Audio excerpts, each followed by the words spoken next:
Asan na yung skull? Asan yung skull? Dali, Amber, patawanin mo si Natna. Ayaw naman namin. Ala. Asan yung skull? Dali, siya mo. Ayan na, ayan na. Ay, iska.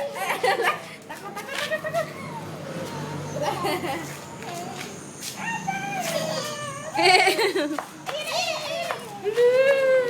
Des! Huwag hawakan, ha?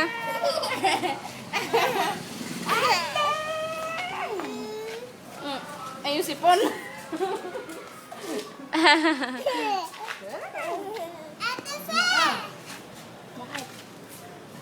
Call natin yung nagkukuha ng mga bones kasi meron tayo ditong bones Sino tatawagin mo? collection ng bones. Anong tawag mo doon? Bone collector. Sino tatawagin natin? Hindi, tawag ka na ng bone collector. Next time pa nga.